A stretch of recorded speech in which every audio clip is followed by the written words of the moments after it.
On the eve of the wedding, I went on a business trip out of town. My fiancé Ethan, who likes traditional culture, held a wedding with his first love Vivian, who was in the late stage of uremia, in the flower garden I built.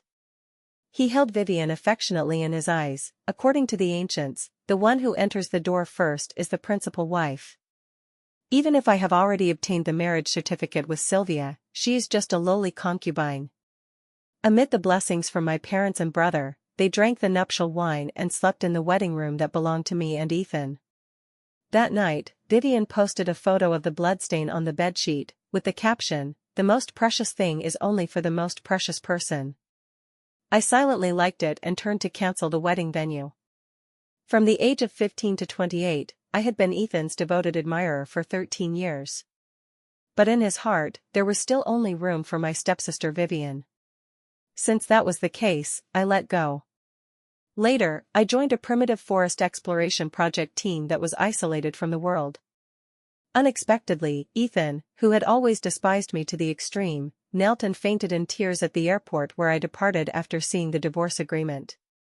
Upon returning from the business trip to the wedding house and pushing open the door, what met my eyes was clothes scattered from the entrance to the bedroom door.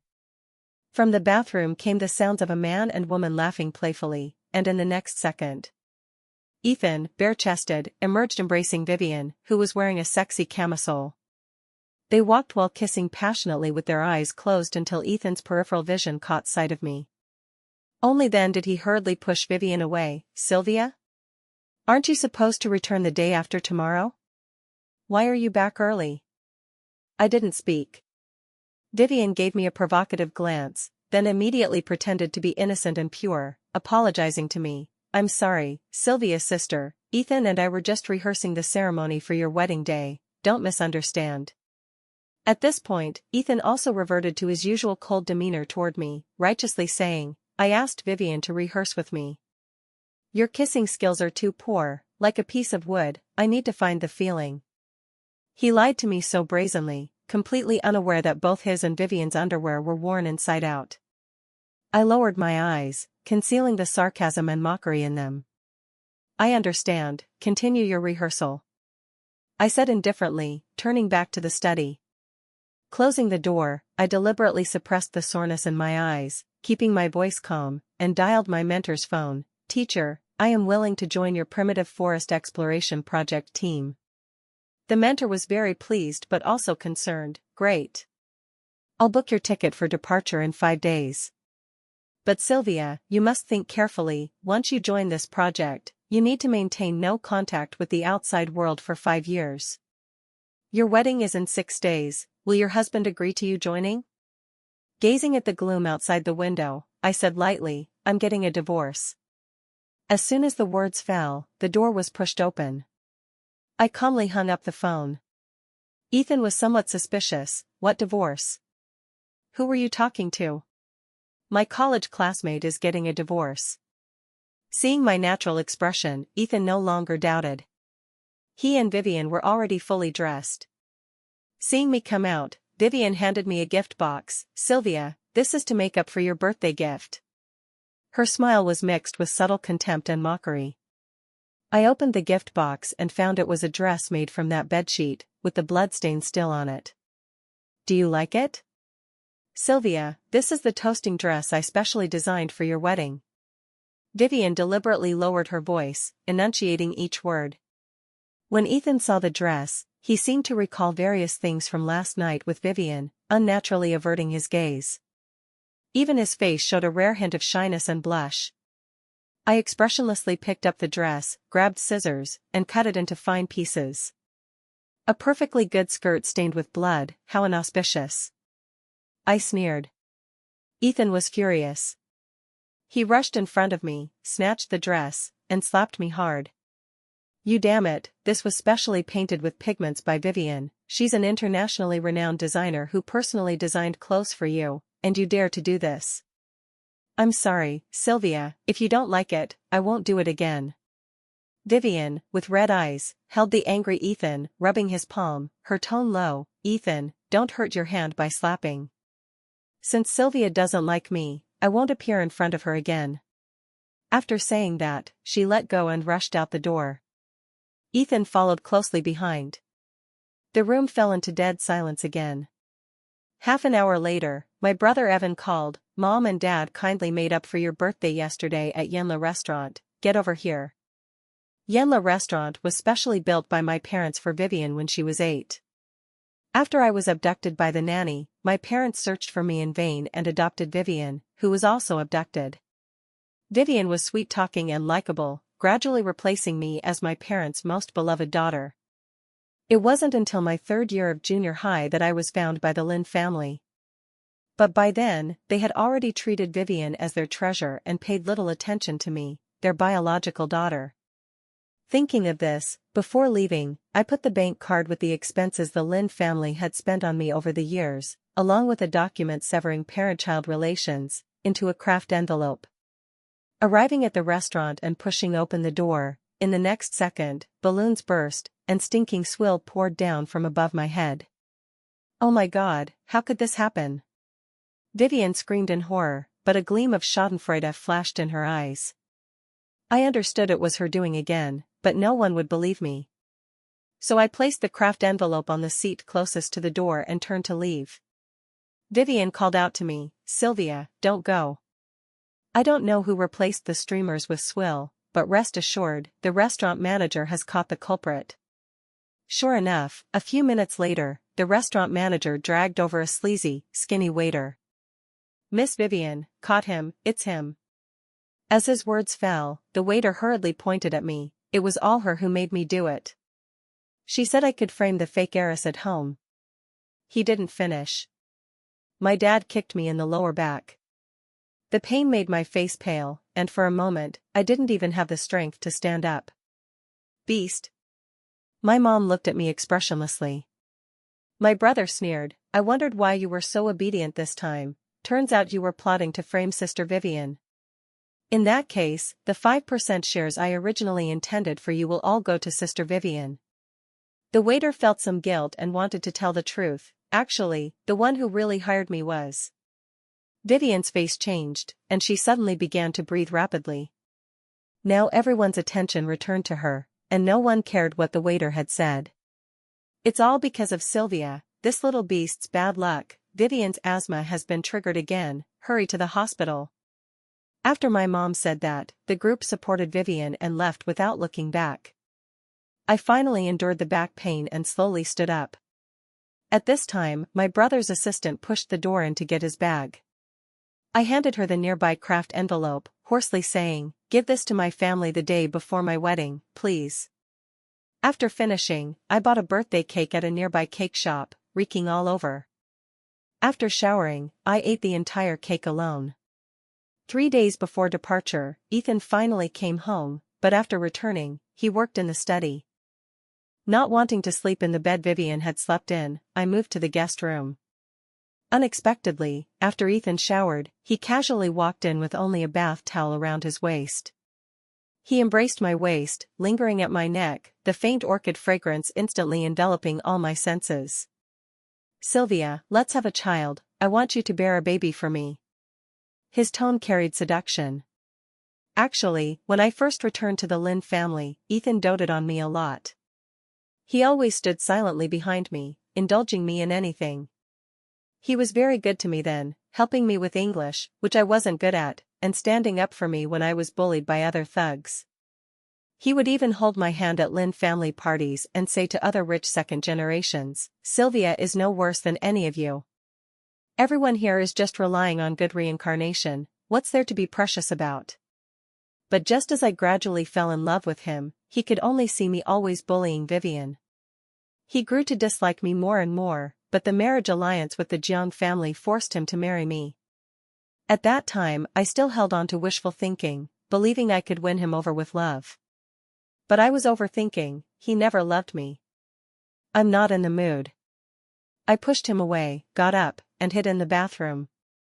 A few minutes later, what answered me was Ethan's angry door slamming sound.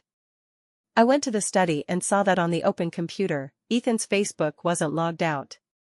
And just a few minutes ago, he said to Vivian, "Vivian, rest assured, I have a way to give you a son who can inherit the Lynn family." Even though I was mentally prepared, I was still deeply hurt by the cruelty and indifference in Ethan's words. But he didn't know that a few years ago, I had suffered severe injuries to my body. Natural conception was very difficult. To leave him a child, I endured painful injections and surgeries countless times. But now it seems it was all my wishful thinking. After that day, Ethan didn't come home again. Until the day before I left, I completely moved my household registration out of the Lynn family. But as I crossed the road, I was hit by a speeding motorcycle. Even my phone screen went black from the impact. The driver hurriedly took me to the hospital. As I finished bandaging and walked out of the ward, I was slapped in the face. Ethan's voice was angry and irritable. "Sylvia, you dare not answer my calls now?" I pursed my lips and looked up at him. My phone was damaged in the crash. "Huh, do you think I'll believe such a clumsy lie? I think you just don't want to donate a kidney to Vivian." He furrowed his brows tightly, his accusatory posture as if I were some heinous criminal. The surrounding patients' families all looked over. My parents and brother ran over at this time, morally pressuring me. "Vivian is our Lynn family's treasure. If it weren't for her kneeling in front of us begging us to find you, you wouldn't have lived a luxurious life in this lifetime. Now is the time for you to repay the kindness. Your blood type matches Vivian's perfectly. As long as you donate a kidney to her, we can let bygones be bygones for all the mistakes you've made in the past." My calf, just hit, was still faintly aching. But no one cared why my leg was wrapped in gauze. They were all urging me to die. "I can't donate," I said hoarsely. "I only have one kidney left." As soon as these words came out, everyone was stunned. Ethan was even more stunned in place, subconsciously touching his waist. 2 years ago, when he went out with our whole family, he had a serious car accident. It was a kind-hearted person who donated a kidney to him that saved his life. But he didn't believe my words. With no choice, I showed them the scar on my lower back. Then, accompanied by the doctor, I had a CT scan to confirm I only had one kidney left. Only then did they finally give up. In Vivian's ward, my parents hugged their precious darling and wiped tears. Ethan sharply questioned me, "Where is your kidney?" As soon as he said this, my brother, who was peeling a pomelo for Vivian, looked over curiously. He furrowed his brows, his tone hesitant. That kind-hearted person back then, because of O blood type, not only donated a kidney to Ethan but also donated blood to our whole family beyond the body's tolerance. The after-effects of the recent car accident made me somewhat dizzy. Vivian spoke before me. "Sylvia, I can't cover for you anymore. You clearly sold this kidney to buy the latest Apple device." As soon as she said this, the family's gaze toward me was filled with nothing but disgust and contempt. But they didn't think that from childhood to adulthood, I had never bought an Apple device. But it didn't matter anymore. Yes, she's right. I have something to do. I'll go first. I turned to leave, hurrying to print the divorce agreement sent by the lawyer. I left in a hurry and didn't see the thoughtful expression on the doctor's face behind me as he stared at what I revealed. On the day of departure, I mailed the divorce agreement to Ethan. Then I headed to the airport, until I successfully boarded and seated. Ethan called, scolding me, "You ran away from home? Sylvia, can you not be so childish? Just because we wanted you to donate a kidney to Vivian, you play this trick. Aren't you disgusting? I tell you, you have half an hour to get back here." Gazing at the clear blue sky outside the window, I chuckled lightly. "I'm not going back." "What?" Ethan had the speaker on, and my parents and brother exploded instantly. "Little beast, if you dare run away, just die outside. Is Mr. Ethan here? There's a delivery for you." The deliverer man's voice interrupted them. Ethan opened the package, first stunned, then roared at me, "Sylvia, you want to divorce me?" And my brother's assistant entered the ward at this time. "Evan, this is what your sister entrusted me to give you a few days ago." The craft envelope was opened, and upon seeing the items inside, the ward fell into brief silence. My brother's breathing clearly quickened, but before he could get angry, he was interrupted by another male voice. I recognized it as the male doctor from yesterday. The male doctor said seriously, "Mr. Evan, the kind-hearted person you've been asking me to find is probably your daughter Sylvia. When that car accident happened, we contacted your adopted daughter Vivian, who was studying abroad, at the same time, but she hung up directly after learning the news. Only Miss Sylvia hurried over, not only using all her savings to pay for your surgery fees.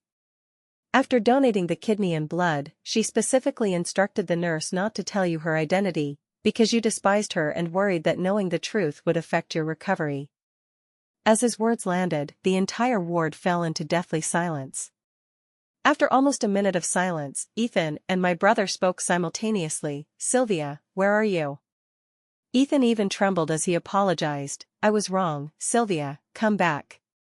I don't want to divorce you, but it's too late." I chuckled lightly. "Ethan, from now on, we have no more entanglements." After saying that, I hung up the phone, pulled out the SIM card, and threw it into the trash bag. The plane took off timely, soaring into the sky.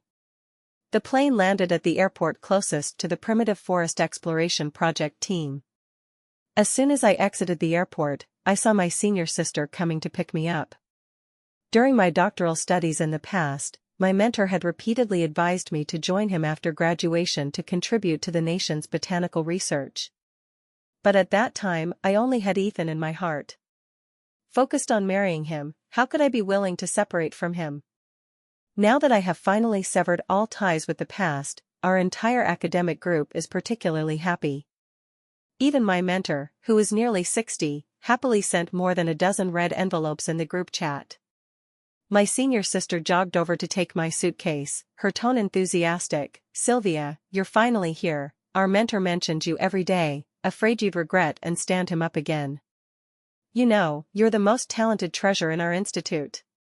I sat in the back seat of the off-road vehicle, feeling the floral scents brushing against me during the drive. Outside the window, the sky was clear as if washed, and the bright sunlight dispelled the last trace of gloom in my heart. "Rest assured, senior sister, in the future, I'll focus well on our project." I chuckled lightly, feeling relieved.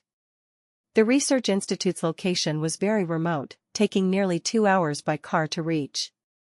To ensure the confidentiality of the research, my phone and all communication devices were handed in, and all contacts were handled through the institute-issued communication equipment. At the institute, I fully immersed myself in scientific research work. I had no idea that the Lynn family and Ethan had contacted almost their entire circle of friends to find me. Until the spring festival a year later, the institute's research achieved phased progress. The mentor was particularly happy and gave all the researchers under him a week's vacation. My senior sister also started dating. Her partner was a young guy living in town. He was her junior, who had a crush on her for 3 years and even followed her from Shanghai to the distant Dianqing to be with her. We agreed to go to a scenic area in the neighboring city for a 2-day vacation. But I didn't expect to run into Ethan at the scenic spot. Or more accurately, he finally found me. "Sylvia." February in Dianqing was a bit cold. Ethan was wearing a khaki trench coat. The once refined and noble him now had a scruffy beard, a weary face, dark circles under his eyes, and even chapped lips. Upon seeing me, he was first stunned, stepping back in disbelief. Then, as if waking from a dream, he moved his hands awkwardly, his eyes immediately turning red. An ingratiating smile appeared on his face. He wanted to step forward to hold my hand but was somewhat timid, only gazing at me choking. "Sylvia, I finally found you. Come home with me, okay? I know I was wrong. You don't know how painful it was for me this past year, unable to find you."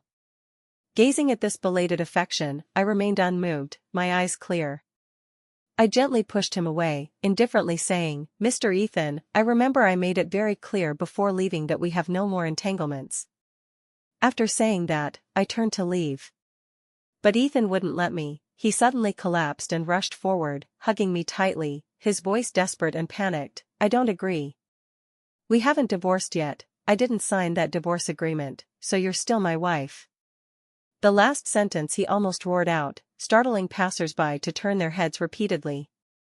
At this time, my senior sister and her boyfriend, who had gone to buy milk tea, just came over and saw this scene, both scared. Fortunately, my senior sister knew about my past and quickly reacted, pulling her boyfriend to block most of the passers-by's gazes toward me. After all, many passers-by, eating melons, thought it was a melodramatic story of a scumbag woman abandoning her husband and had already taken out their phones to condemn me. I lowered my eyes to examine Ethan, who was completely different from a year ago, feeling a surge of bitterness and sarcasm in my heart. "So we haven't divorced yet?" I chuckled lightly, but my tone turned cold. "Then why did you still end up in bed with Vivian? Do you think I don't know about you secretly holding a Chinese wedding with her?" Ethan's whole body trembled, then he stiffly lifted his head to look at me in disbelief. His lips quivered, his eyes full of fear and unease. How could you?" The corners of my mouth pulled into a mocking arc. "Doesn't she really like the sea of lilies in that flower garden? That garden was built by me personally for you. I wanted to give you a surprise after the wedding. To accumulate blessings, I allowed employees to open one wedding slot per week. But I didn't expect the first ones to come would be you and Vivian." As my words fell, Ethan's eyes, which still held some hope, turned utterly lifeless. He mumbled for a long time but ultimately said nothing. Sorry, Sylvia, I was wrong. Vivian isn't a good person. I was wrong, I really was wrong." As he spoke, he started laughing, then dared not look at me anymore, turning and stumbling away. I withdrew my gaze and put away the last trace of pity.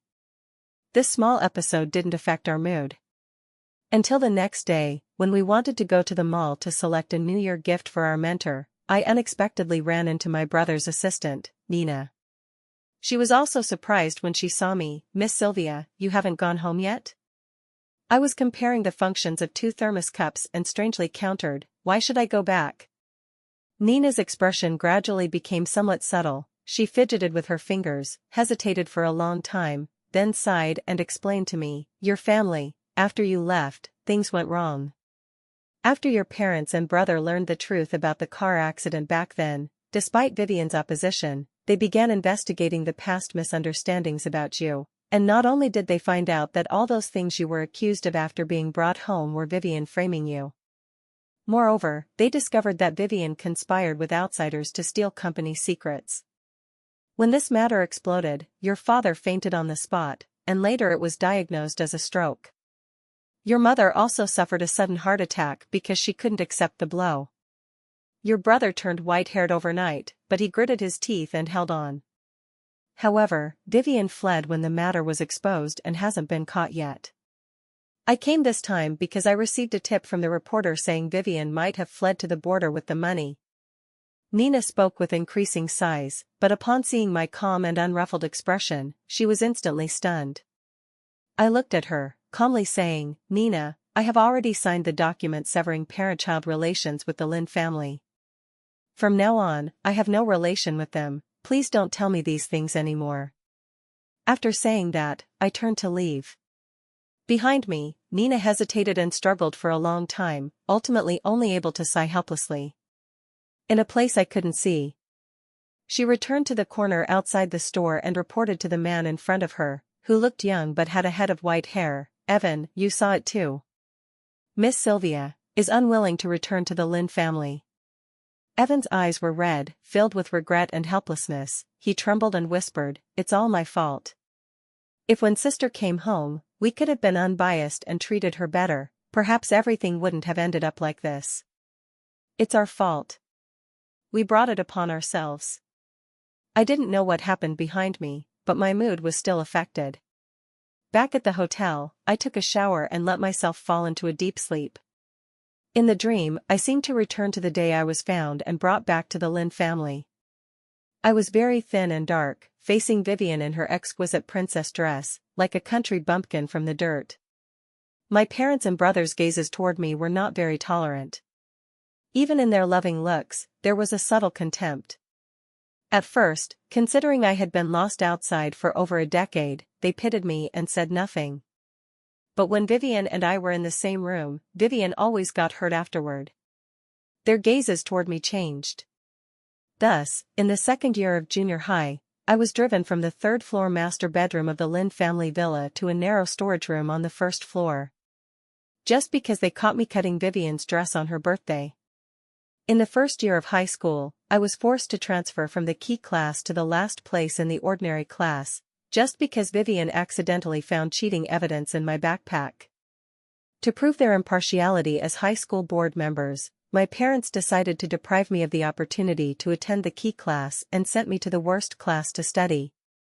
In the second year of high school, the whole school knew I was the unfavored biological daughter of the Lin family.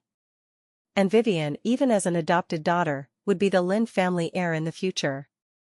Thus, my nightmare began. My books always mysteriously disappeared and then appeared in the trash bin. My seat always had strange bugs or terrifying snakes. And I was entangled by thugs outside school, extorted for money or beaten. And all this, the Lin family knew, but they didn't believe I was innocent. Because the first words Vivian said after falling down the stairs in front of me were, "Sylvia, don't bully classmates anymore, I don't want to cover for you anymore." From then on, until the end of the college entrance exam, I finally escaped from hell. At the end of the dream, I returned to the Lin family as a child. But this time, the Lin family, seeing me for the first time, were exceptionally excited. My parents cried with red eyes, and my brother even wanted to come forward to hug me. "Sorry, sister, we were wrong, we came late." But as a child, I gently pushed them away, my tone light, "But, I don't plan to forgive you." After saying that, I turned and ran toward the door. Ignoring the hoarse calls and pleas behind me, I ran toward the door, faster and faster. The wind whistled in my ears, sunlight sprinkled on my body. Warm and comfortable. For years later, our project completely ended. With substantial bonuses and remuneration, I stayed in Dianqing and bought a house, planning to live in this picturesque city. But just after I bought the house, I received a call from Nina. She hoarsely said, "Miss Sylvia, please come home. Before your father passed, he gave all the company shares to you. You need to come back to handle the procedures." 5 years had passed. I originally didn't want any more entanglements with them, but it concerned life and death. The hatred deep in my heart had faded considerably. Returning to the Lin family, I was surprised to find that many of the original decorations in the house had been changed. Most had become things related to me. The ceramic cups I made by hand for my parents and sister in the second year of junior high, which were later smashed by them, were now glued back and displayed. My junior and senior high school report cards were framed and hung in the most prominent position. And in the family photos where I originally wasn't, Vivian was removed and replaced with me. It was ironic, when I was gone, the house was full of my traces. Seeing me appear, my brother hurriedly came downstairs to see me. "Sister!" he called out in surprise, but upon meeting my gaze, he didn't dare to continue. Seeming afraid I'd leave again, he struggled for a moment but still softly persuaded me, "Mom, go see Mom, her health is poor." Upon hearing this, I didn't speak. I went upstairs to see my mom. She had lost a lot of weight, her whole body sunk in thick blankets, her exposed cheeks sunken without a trace of flesh. The moment she saw me, tears surged from her originally murky eyes. She seemed to want to struggle to sit up but was restrained by the tubes all over her body, finally only able to lean weakly against the bed. She softly called me, "Sylvia, my daughter, it's Mom and Dad who wronged you." This belated apology, she finally uttered. But I didn't need it anymore. I raised my hand to wipe the tears from my eyes, averted my gaze, and turned to leave. My brother chased after me. He furrowed his brows and instructed, "Sister, I know you hate us, we don't seek your forgiveness, but Vivian hasn't been caught yet. I heard she originally absconded with 10 million from our family to the border but was tricked into a compound and tortured severely. It seems she was disfigured and had a kidney removed, but recently I heard she escaped back to the country. You must be careful of her retaliating against you." I nodded and left. Since I was back home, I took the opportunity to visit the welfare home where I lived before being found by the Lin family. The welfare home had many people today, with quite a few volunteers distributing food to the children. Over these years, I had been donating to the welfare home, now it was clean and tidy, and the children's meals were nutritious and balanced. My intention was to find the director and give another sum of money. Unexpectedly, the head of the volunteers was Ethan. He had lost a lot of weight, become darker and uglier. His handsome face had an additional hideous scar. When he saw me, he subconsciously covered his face.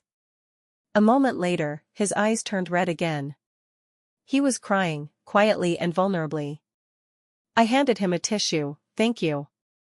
He didn't expect my attitude toward him to have improved somewhat and was flattered.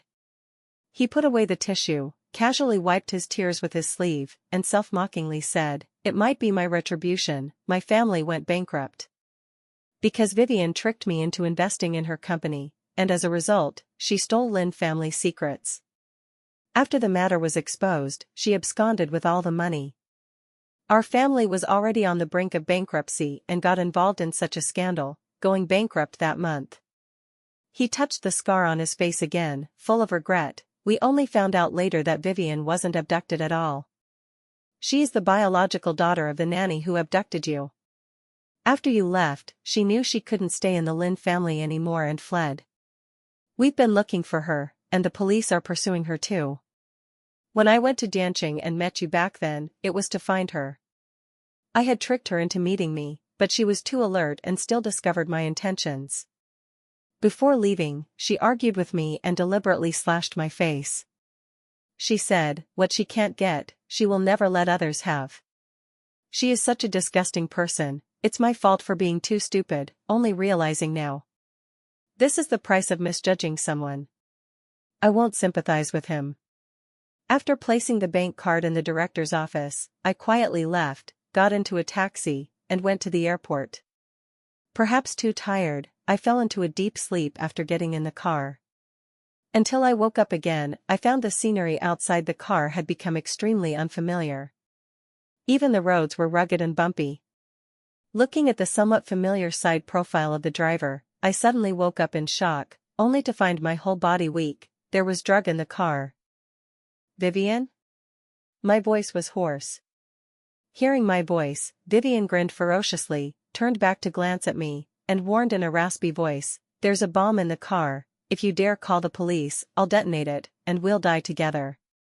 I coldly asked her, "You ending up like this has nothing to do with me." She scoffed, "Who made you the biological child of the Lynn family? Even if they liked me more, the one most qualified to inherit the family business besides your brother is still you. Moreover, now all their thoughts are on you. You took everything from me, and now you want me to let you go?" I saw that her right hand was missing 3 fingers, and her originally glamorous face was covered in dense small scars. It looked terrifying and ferocious. I didn't speak anymore. She continued driving with a gloomy face. The vehicle finally stopped under an abandoned factory building. She pulled me out. My legs were still weak, with no strength to resist. She and 2 other men hung me up, then filmed my miserable state and sent the video to the Lynn family and Ethan. Limited to 2 hours, bring 10 million to see me, or I'll kill her. Within an hour, my brothers Evan and Ethan both arrived. But when Vivian saw them actually show up, she went even crazier. She held a knife and roared at them, "Why? Why did you love me for 20 years, but then turn around and love Sylvia, this beast? Evan, just because I didn't donate kidney or blood to you, you don't want me anymore? And you, Ethan, you clearly liked me for 10 years, stayed by my side for 10 years. You even said you'd give me your and Sylvia's child, and even our first times were each other's. Why don't you love me? Sylvia is just a bitch, why does she deserve your love?" Vivian had been tortured into neurosis by these years of wandering life. She glared viciously at me, then viciously at the 2 men in front of her who once held her in their palms. She couldn't accept falling to the level I once was, nor believe she'd become a pest everyone wanted to beat. "I did care about you once, because you were my sister, pure and kind. But Sylvia is also my sister." My brother spoke hoarsely, his tone slow and firm. "You shouldn't have framed my biological sister to compete for favor. All this is your own doing." Ethan slowly stepped forward, ignoring Vivian's drastically changed expression, allowing her knife to press against his heart. The most regrettable thing in my life is hurting the woman who loved me deeply for 10 years for you. You impersonated and robbed Sylvia's 10 years of love. Everything now is what you deserve. As his words fell, Vivian's psychological defenses completely collapsed. She shouted and stabbed the knife into Ethan's chest. In an instant, blood spurted out. At the same time, police appeared from all directions, subduing Vivian and the other kidnappers on the spot. I rushed to the blood-soaked Ethan, pressing to stop the bleeding. But he held my hands with both of his, raised his head, and showed me a relieved yet guilty smile. Good Sylvia, I've returned your life to you. In your next life, keep your eyes open. Don't encounter a bad man like me again. 3 days later, Ethan died despite rescue efforts. Half a month later, Vivian committed suicide in the detention center. 6 months later, my mom passed away from a heart attack, and the Lynn family declared bankruptcy. On the day I left, my brother saw me off. Sister, take good care in the future. He choked, holding back tears. You don't need to come back anymore. I looked at him silently, and after a moment, said lightly, Goodbye, brother. He was stunned upon hearing this, then burst into sobs. I turned and walked into the airport security gate. This life farewell. Never to meet again.